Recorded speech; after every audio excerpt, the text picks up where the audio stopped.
کہ کیا تمہاری یہ تمنا ہے کہ تمہاری زندگی لمبی ہو؟ اس نے کہا ہاں میں چاہتا ہوں کہ اللہ مجھے لمبی زندگی دے۔ مولا نے کہا لمبی زندگی کیوں چاہتے ہو؟ کیا کرو گے؟ وہ بیچارہ سادہ مسلمان تھا، سادہ مومن تھا، کیا لگا بولا اور تو مجھے کچھ نہیں، ہاں قرآن مجید میں سے 2-3 سورتیں یاد ہیں چھوٹی چھوٹی، ان سب میں جو ہے میری محبت جو ہے سورہ قل هو اللہ سے زیادہ ہے۔ تو تمنا یہ ہے کہ اللہ لمبی زندگی دے تاکہ میں سورہ قل هو اللہ پڑھتا رہوں۔ یہ اس کی محبت جو ہے وہ امام علیہ السلام نے جب دیکھی کہ یہ زندگی چاہتا ہے تاکہ کلام الہی میں سے جو اس کو آتا ہے وہ پڑھتا رہے، تو مولا نے کہا کہ ایسا مومن کہ جو اس طرح سے قرآن سے محبت کرتا ہے لیکن قرآن اس کو یاد نہیں ہے، حفظ نہیں ہے، جب یہ مرتا ہے تو اللہ تبارک و تعالیٰ اس کی قبر میں ایک فرشتہ بھیج دیتا ہے جو اس کو قرآن مجید یاد کرائے گا، حفظ کرائے گا، اور جب یہ قیامت کے دن اٹھے گا تو یہ حافظ ہوگی، حافظ قرآن ہو کر اٹھے گا۔ اور مولا نے کہا کہ پھر اللہ تبارک و تعالیٰ جو ہے اس مومن سے کہے گا کہ قرآن مجید کی آیت پڑھ، اور ہر آیت کے بدلے میں اس کا جنت میں درجہ بلند ہوتا جائے گا۔ اور مولانا نے فرمایا کہ جنت میں اتنے ہی درجے ہیں جتنے قرآن مجید کی آیت ہے۔ تو یہ محبت کا رابطہ جو مومن کا اس قرآن مجید سے ہے، یہ دوسرا رابطہ ہے ایمان کے بعد۔ تیسرا رابطہ اس قرآن مجید کو دیکھنے کا، اس قرآن مجید کو دیکھنا بھی اپنا اثر رکھتا ہے اور ثواب ہے۔ کچھ چیزیں ہیں جن کو دیکھنا ثواب ہے، مثلا کہا گیا ہے کہ خانہ کعبہ کو دیکھنا ثواب ہے، اور قرآن مجید کی طرف نظر کرنا، نظر الی مصحف ثواب، عبادت، قرآن مجید کی طرف دیکھنا بھی ایمان اور محبت کے ساتھ یہ بھی جو ہے وہ عبادت ہے۔ ہم نے یہاں سے اپنا رابطہ اس کو کہتے ہیں کہ اضافی جوڑنا ہے۔ اپنے پاس قرآن مجید گھر میں، آفس میں ایسی جگہ نہ رکھیں کہ جہاں نظر ہی نہ پڑے، نہیں، ایسی جگہ رکھیں جہاں آپ کو نظر آتا رہے، جب کہ آپ فارغ ہوئے اٹھایا کہیں سے بیچ سے کھولا آپ نے، یہ جو آپ نے کھول کے دیکھا ہے یہ بھی عبادت ہے، یہ بھی ثواب ہے۔ اس لیے ہم نے قرآن مجید کو عموماً جو ہے وہ بند کر کے ایسی جگہ رکھا ہوتا ہے کہ نظر ہی نہ آئے۔ یہ چیز جو ہے وہ ہمیں قرآن سے دور کرتی ہے۔ تقدس اپنی جگہ ہے،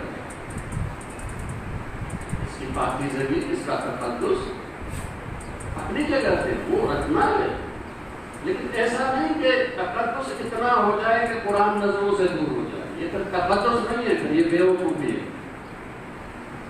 اس لیے کہ جب قرآن نظروں سے چلا گیا تو پھر انسان کے پاس ہدایت بھی نہیں آئے گی۔ اس لیے ایسی جگہ پہ قرآن رکھیں جہاں پہ دن میں کئی بار آپ اس کو دیکھیں، کھولیں، کہیں سے بھی کھولیں، نظر کریں، صرف پڑھیں نہ، صرف دیکھیں، یہ دیکھنا بھی ثواب ہے۔ یہ مومن کا جو ہے قرآن مجید سے تیسرا رابطہ، دیکھنا، یہ اپنا ایک ثواب رکھتا ہے، نتیجہ رکھتا ہے۔ جو اگلا رابطہ ہے وہ پڑھنے کا اور تلاوت کا۔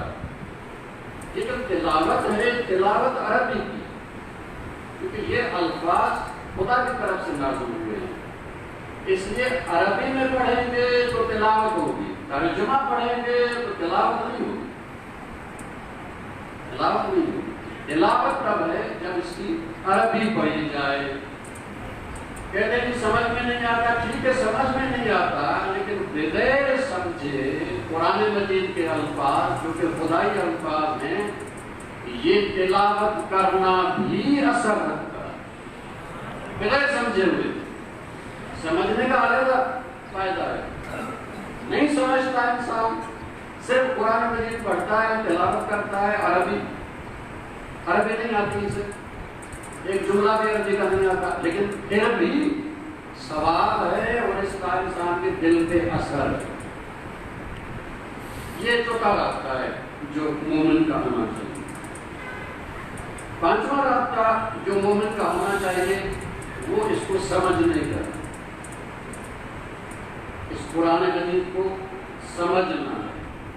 یہ ایسا اہم موضوع ہے کہ جو پاکستان میں ہمارے لیے انتہائی مشکل بنا دیا گیا. وہ مشکل یہ ہے کہ ہمارے ممبر نے مسلسل یہ بیان کیا کہ یہ قرآن بہت مشکل کتاب ہے, اس کو عام آدمی تو سمجھ سکتا ہی نہیں, عام آدمی کے سمجھ سے ہی بال آتا ہے. یہ صرف معصوم سمجھ ہے اور کسی کے سمجھ میں آنے والا ہے ہی نہیں. جب کہا گیا کہ سمجھ میں آنے والا ہی نہیں ہے کوئی کوشش ہی نہیں کرے گا, اس لیے کہ پتا ہے کہ جتنی بھی کوشش کروں سمجھ میں تو آئے گا نہیں, تو کوشش کیوں کروں. اس چیز نے, اس پروپیگنڈا نے قرآن سے ہمیں دور کر دیا ہے.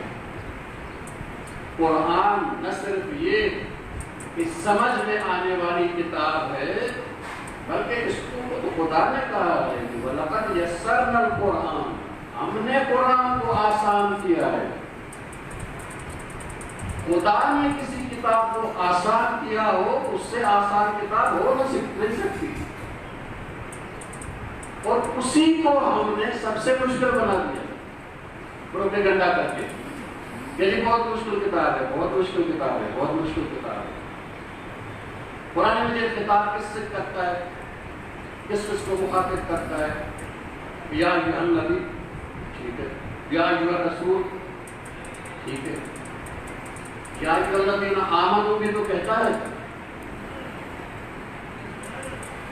اور اس سے بات بڑھ کر یا ایھا الناس بھی تو کہتا ہے. یا ایھا الناس سب انسان, یا ایھا الذین آمنوا سب مومنین. آپ ایک چھوٹا سا بچہ لے آئے میرے پاس, 6 مہینے کا, 7 مہینے کا, 5 مہینے کا, میں اس کو 10 دینا شروع ہو جاؤں. جی کیا کرنا ہے, یہ آپ کی سمجھ ہی نہیں سکتا ہے. چھوٹا سا بچہ ہے, کیا سمجھانا آپ نے. اگر عام انسان کی سمجھ میں آنے والی کتاب نہیں ہے, مومن کی سمجھ میں آنے والی کتاب نہیں ہے, تو کتاب مومن کو اور انسان کو مخاطب کیوں کر رہی ہے؟ یا ایھا الذین آمنوا, یا ایھا الناس, اے انسانوں. اس کا مطلب یہ ہے کہ انسان کی سمجھ میں آنے والی کتاب ہے, اس لیے انسان سے بات کر رہی ہے. مومن کی سمجھ میں آنے والی کتاب ہے, اس لیے مومن سے بات کر رہی ہے. ہر ایک کو اپنی علم مطابق قرآن مجید ہدایت دیتا ہے. جس کی جتنی لیول ہو, سمجھ کی لیول, اس سے رابطے کی لیول, اس کو پڑھنے اور غور کرنے کی لیول جتنی ہوگی اتنی ہدایت دیتا رہے گا قرآن مجید. لیکن ایسا نہیں ہے کہ انسان کی سمجھ میں ہی نہیں آتا, نہیں, انسان کی سمجھ میں آنے والی کتاب ہے, اور اس سے آسان کتاب ہدایت کی ممکن ہی نہیں تھی. اگر ممکن ہوتی تو اللہ کو بھیجتا. اسی کتاب کو کہا ہے کہ ہم نے اس کو آسان کیا ہے, ہم نے. یہ پروپیگنڈا قرآن مجید سمجھ میں نہیں آتا, قرآن مجید سمجھ میں نہیں آتا, یہ منفی پروپیگنڈا ہے. ہاں, قرآن مجید میں اگر گہرا آپ نے جانا ہے پھر اصول سیکھنے پڑیں گے. وہ اصول خدا نے بتائے ہیں، رسول اللہ نے بتائے ہیں، ائمہ نے بتائے ہیں، ان اصول کو استعمال کریں آپ بھی گہرے جا سکتے ہیں. لیکن ایسا نہیں ہے کہ یہ قرآن مومن کی سمجھ سے ہی بار آتا ہے اور انسان کی سمجھ سے ہی بار آتا ہے اس لیے ہم نے اس کو چھوڑ دیا. میں انشاءاللہ تھوڑی وضاحت جو مزید اس حوالے سے کروں گا، لیکن یہاں سے قرآن مجید ہے سمجھنے والے مرحلے سے کہ قرآن مجید انسان کے قلب میں اترنا شروع ہو جاتا ہے. قرآن مجید سمجھتے رہتے ہیں، وہ ہدایت انسان کی روح کا حصہ بنتی رہتی ہے. یہ قرآن ہے جو اس کے روح کا حصہ بنتا ہے. یہ ماہ مبارک رمضان میں قلب انسانی زیادہ آمادہ ہوتا ہے.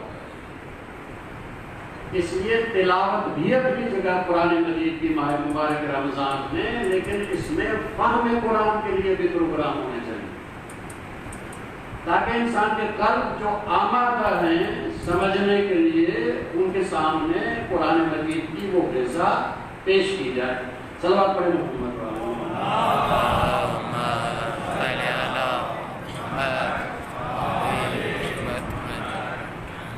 اس سمجھنے سے آگے جو رابطہ ہے قرآن مجید سے مومن کا، وہ اس پر عمل کرنا. اس لیے کہ یہ کتاب ایسی ہے کہ اس کی ساری ہدایتیں قابل عمل ہیں. کوئی ایسی ہدایت نہیں ہے جس پہ انسان عمل نہ کر سکے. اور اللہ تبارک و تعالیٰ نے تو اسی کتاب میں جو ہے کہہ دیا کہ ہم وسعت سے زیادہ کسی پر بات رکھتے ہی نہیں. عمل کا رابطہ مومن کا قرآن مجید سے.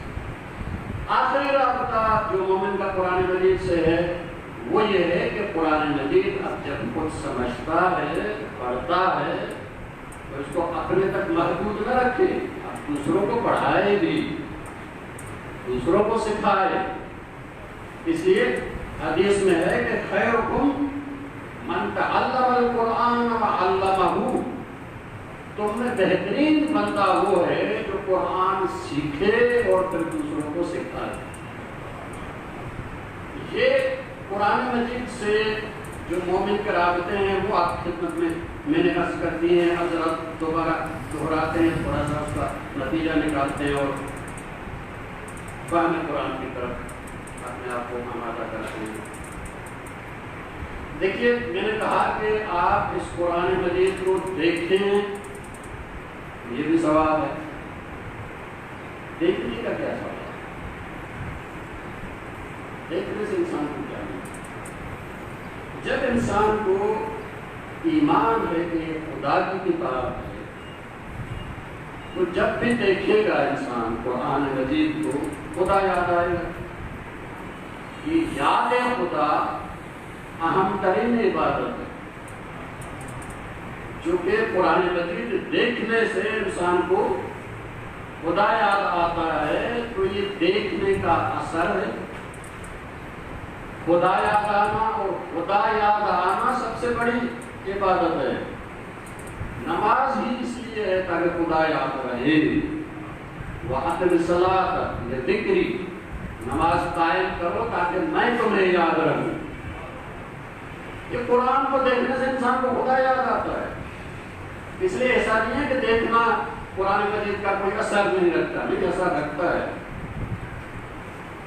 بغیر سمجھے تلاوت کر کے آ سکتے.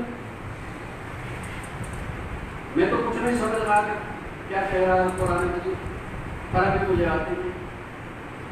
آپ کہتے ہیں ویسے پڑھو. کیا اثر ہے اس کا، کیا ثواب ہے، کیا نتیجہ ہے؟ نتیجہ یہ ہے کہ جب تمہارا ایمان ہے کہ یہ خدا کا کلام ہے، جب پڑھ رہے ہو تو پھر یقین ہو جائے گا کہ خدا مجھ سے مخاطب ہے. بغیر سمجھے پڑھو پھر بھی خدا مجھ سے مخاطب ہے. یہ بہت بڑا اثر ہے. انسان کے پاس محبت ہو تو ٹھیک ہے کہ الفاظ کی معنی نہیں آتی لیکن مطلب سمجھ میں آ جاتا ہے. مجھے یاد ہے میرا پہلے کہ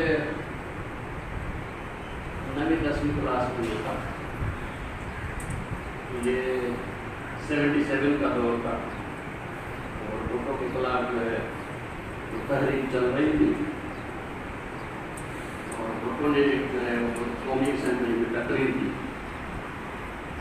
شام کے وقت مسجد سے تھوڑا سا پہلے میں جا رہا تھا مسجد کی طرف. ایک ہمارا مومن جو ہے مومن کم اور بھٹو کا مومن زیادہ، وہ ٹیلی ویژن دیکھتے اور سن رہا.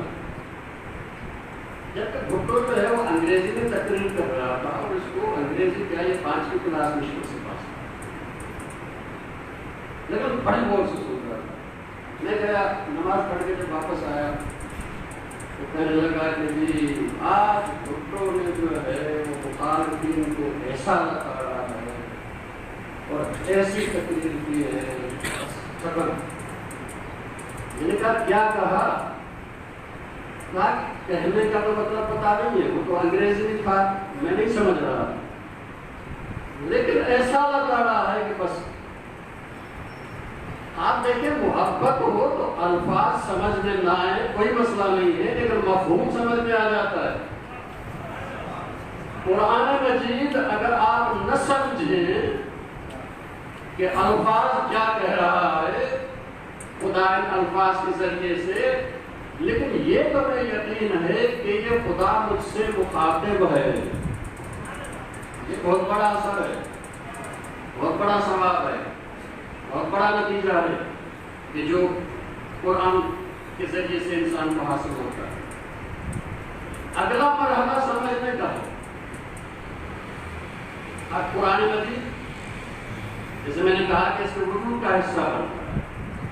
مثلا قرآن مجید نے کہا کہ جی شکر گزار بندے بنو. اب اس نے دیکھا کہ جی شکر گزار کیا ہوتا ہے، یہ شکر کیا ہوتا ہے. تو اس کو سمجھایا گیا کہ جی شکر یہ ہے کہ اللہ کی جو نعمت ہے اس کو صحیح استعمال کرو. نعمت کا صحیح استعمال شکر ہے. اب یہ اس کی سمجھ میں آ گیا، یہ اس کی روح کا حصہ بن گیا، یہ اس کی سمجھ کا حصہ بن گیا. سمجھ کا حصہ بن گیا. اب جو آیت تھی وہ شکر والی جیسے کہ اس کے وجود کا حصہ بن گئی. اس لیے کہ قرآن مجید کی ایک معنویت اور روحانیت ہے. یہ قرآن مجید کی روحانیت الفاظ کے ذریعے سے ہی اترتی ہے، مفہوم کے ذریعے سے ہی انسان کے وجود میں اترتی ہے. اس لیے جب انسان سمجھنا شروع کرتا ہے تو قرآن مجید اس کے وجود کا حصہ بنتا ہے، حصہ بنتا ہے.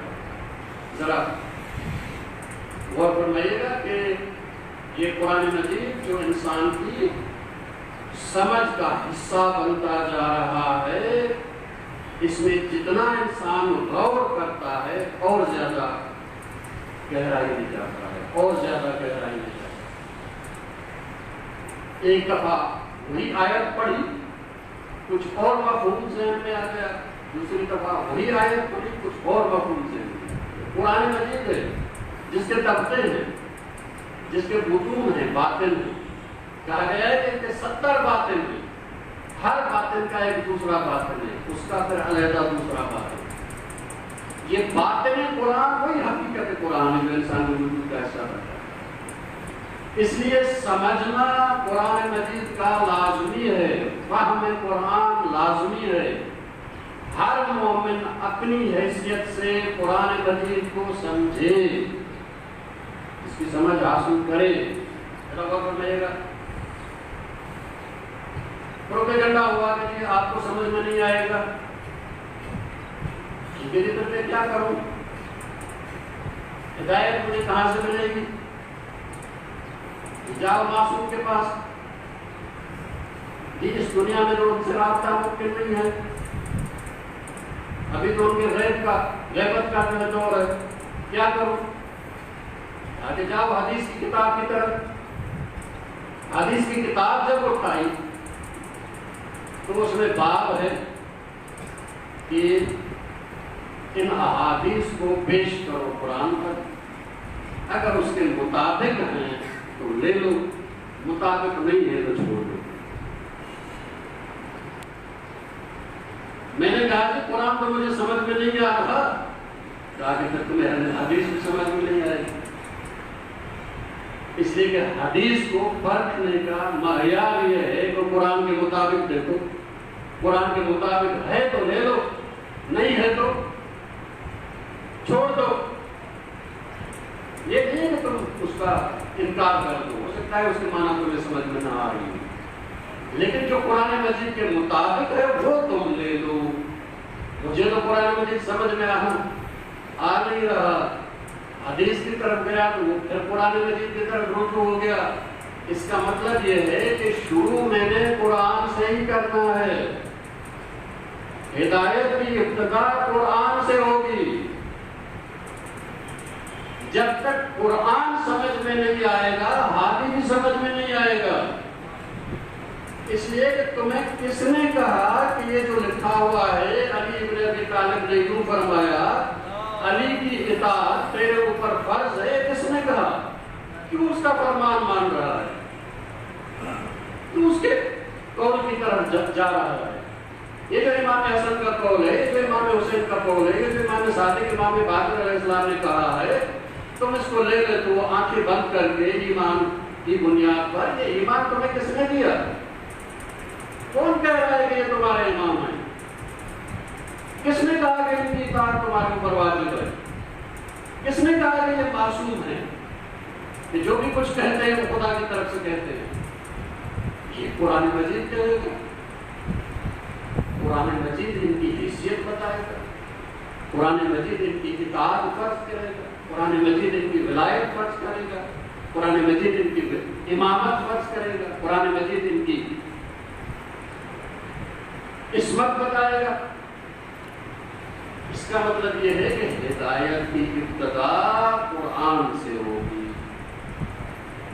یہ قرآن مجید مجھے اپنی بنیادی ہدایت دے گا اور پھر کہے گا کہ اس کی تفصیل چاہیے تو جاؤ معصوم کے پاس، جاؤ معصوم کے پاس۔ اس لیے مومن کے لیے قرآن پڑھنا لازمی ہے۔ ایک حدیث ہے جو الفاظ تو اس وقت میرے ذہن میں نہیں ہے، مفہوم آپ کی خدمت میں کرتا ہوں۔ امام فرماتے ہیں کہ جو انسان قرآن مجید سے ہماری امامت ثابت نہیں کر سکتا اس کا ایمان ہمیشہ جو ہے وہ ڈاواڈول رہے گا۔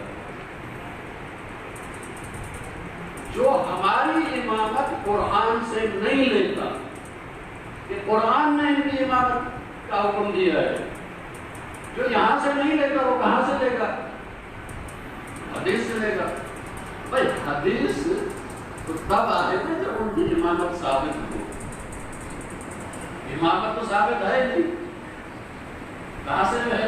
اس کا مطلب یہ ہے کہ یہ قرآن مجید جو ہے سب سے پہلے ہدایت کے لیے میں نے قرآن مجید کی طرف رجوع کرنا ہے، اصول قرآن مجید دے گا اور تفصیل اس کی معصوم بتائے گا۔ لازمی ہے قرآن مجید کی طرف رجوع کرنا، ورنہ ممکن نہیں ہے کہ ہدایت پا سکوں۔ اس لیے سمجھنا قرآن مجید کا لازمی ہے۔ اس سے آگے عرض کیا کہ عمل لازمی ہے۔ جب انسان عمل کرتا ہے اب انسان جو ہے وہ مجسم قرآن بنتا جا رہا ہے۔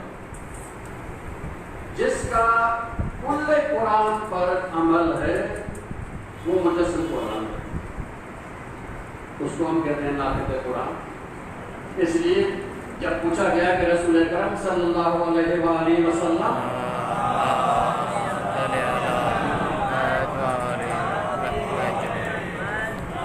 حضرت خدیجہ سے منسوب ہے کہ ان سے کسی نے پوچھا کہ آپ کے شوہر ہیں تو ان کا اخلاق کیا؟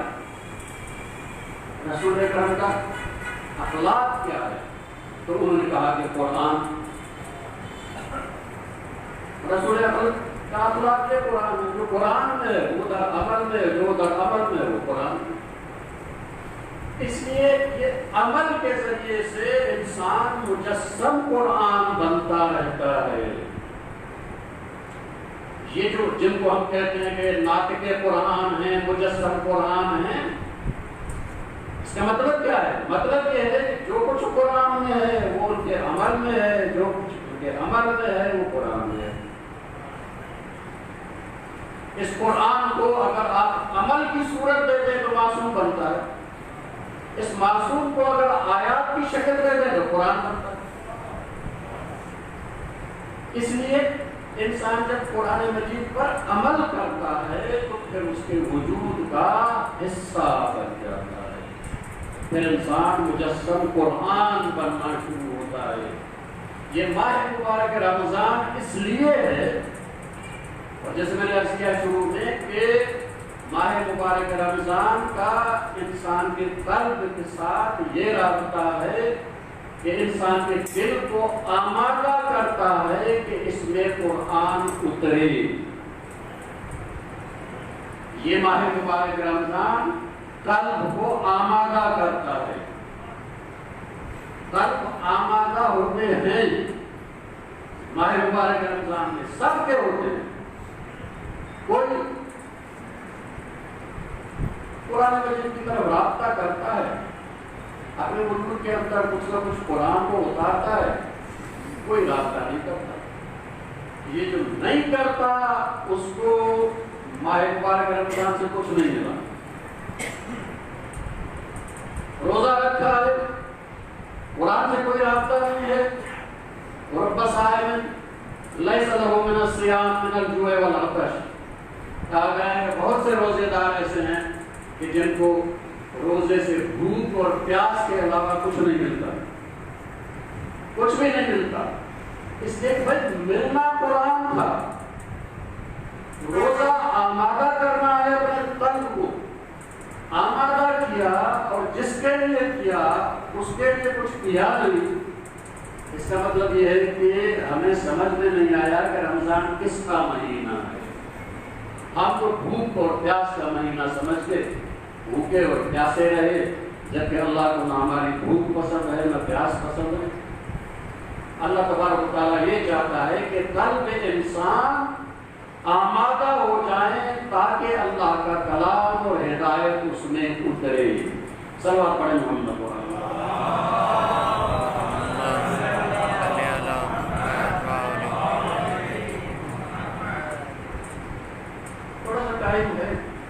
اور میں چاہتا ہوں کہ ایک مثال قرآن مجید کے سمجھنے کے حوالے سے آپ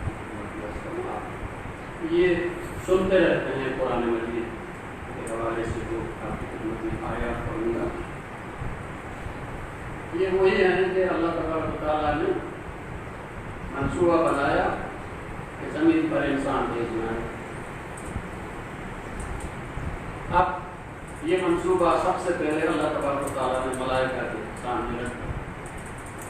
سورہ بقرہ کی ابتدائی آیت ہے، آیت نمبر 30 سے جو شروع ہوتا ہے.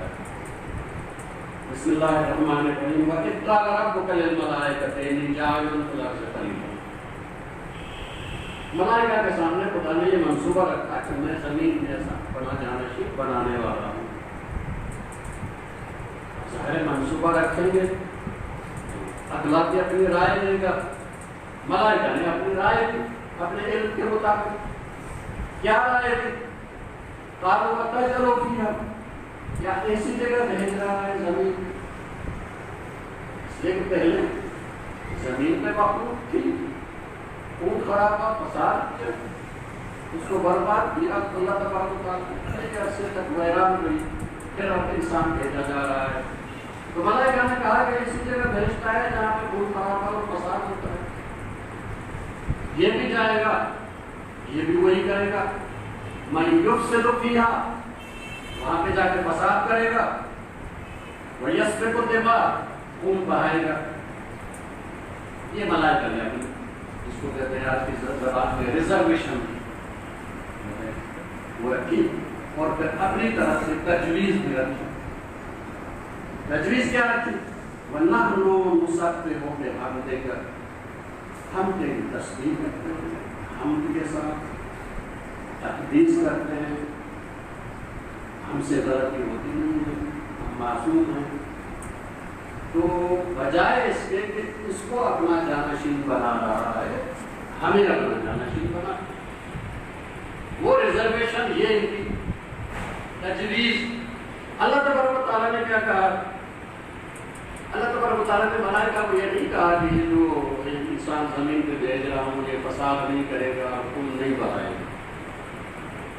کیا ٹھیک ہے جائے گا، کچھ فساد بھی کریں گے، کچھ لوگ خون بھی بہائیں گے، لیکن اس فساد اور خون کے باوجود جو اس کے جانشین بنانے میں حکمت اور راز ہے، ان عالموں تجویز بھی رکھتی. اب اللہ تبارک و تعالیٰ وہ راز ظاہر کرنا چاہتا ہے کہ راز کیا ہے. وَعَلَّمَ آدَمَ الْأَسْمَاءَ كُلَّهَا، ہم نے آدم کو اپنے تمام اسماء کی تعلیم دی.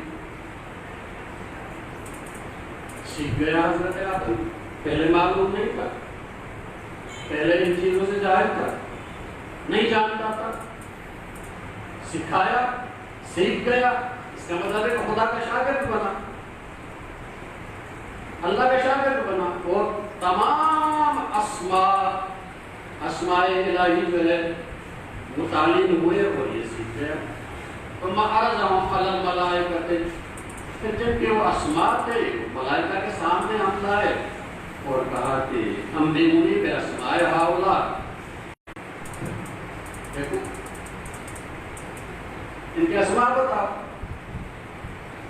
ان کنتم صادقین، اگر تم دعویٰ میں سچے ہو. قالوا سبحانک لا علم لنا الا ما علمتنا، کہنے لگے تو بات ہے ہمیں تو اتنا ہی علم ہے جتنا تم نے دیا ہے. یعنی یہ مطلب ملائکہ ایسی مخلوق ہے کہ علم اور فضیلت کے جس درجے پہ وہ پیدا کی گئی ہے اسی پہ رہے گی. نہ محنت کر کے تھوڑا سا اوپر جا سکتی ہے، نہ غلطی کر کے نیچے آ سکتی ہے، وہیں پہ رہے گی. ملائکہ جس فضیلت کے درجے پہ ہیں، جس قوت کے درجے پہ ہیں، جو بھی درجہ اللہ تبارک و تعالیٰ نے خلقت کے وقت اس کو دیا ہے اسی درجے پہ رہے گا، نہ اوپر نہ نیچے.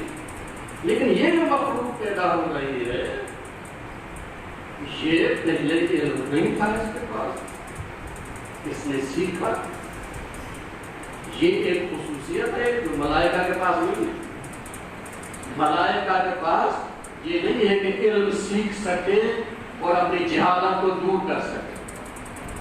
یہ پہلا امتیاز ہے جو ملائکہ